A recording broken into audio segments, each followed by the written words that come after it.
Hello, World Wide Web. Hello, YouTube fans. Hello, nurse. This is Locke back at you again with part 4 of my thoughts on the Clark County Democratic Convention. And the first part I dealt with what I thought went right, and now I'm going to part 3 in regards to what I felt went wrong. I was correct when I said it in part 4, when I said it was like about 25% of it was good and 75% of it was bad. Well, I had to break up all 75 into the 25 percentile ratings. The last part I went into, I was discussing about the nerve of the Clark County Democrats to request a $50 fee for me to represent my constituents here in Clark County for their vote for as a delegate.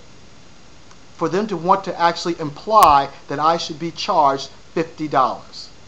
Although they had it all covered, well, it's voluntary, it's all voluntary. To me, it's a scare tactic, and I went into why I thought it was a scare tactic. And if you want to go into that part, please watch part 3 of my coverage of this. But this is part 4. So part 4, I'm going to go into what it was that they did, the functionality of this, which was terrible. Okay, and I think I said this in the first part, and I'm sure I went into it a little bit in the second part, but I'm going to say it again in part 4. It has to be, you cannot say it enough, how well my fellow delegates behaved, and how well my fellow delegates and alternates and guests actually put up with this absolute nonsense.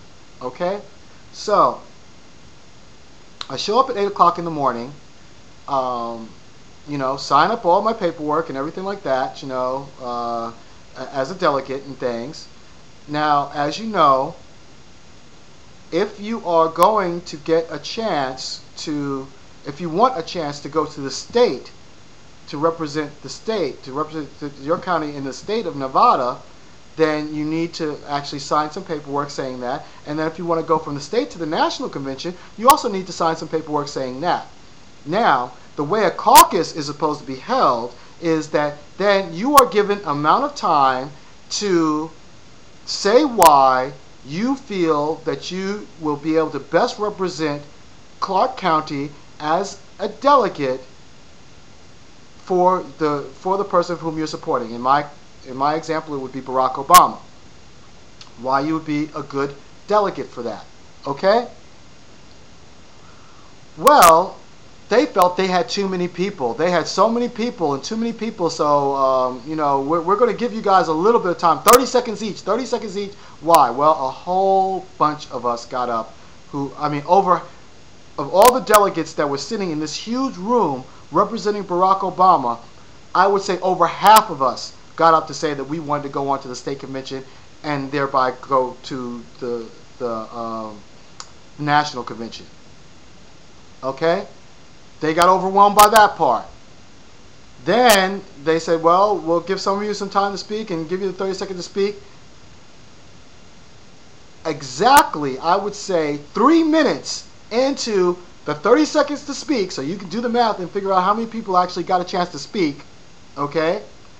They announced that if you need special seating, if you require special seating, we need you to go into the convention area right now because they're doing the seating for the convention area. So what happened is everybody that was sitting and listening got up to go out there and go into the convention area, onto the convention floor. Okay? They herded everybody en masse. They didn't care whether you were a delegate, whether you were an alternate, or whether or not you were a guest. Everybody just go in there together.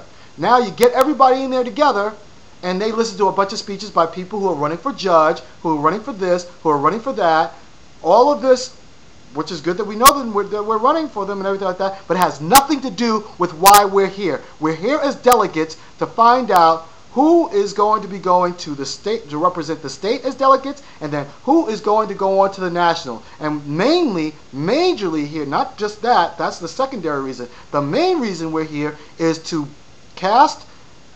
represent our constituents in our precinct in regards to their decision on how the vote should be cast for which candidate, which in my case would have been Barack Obama.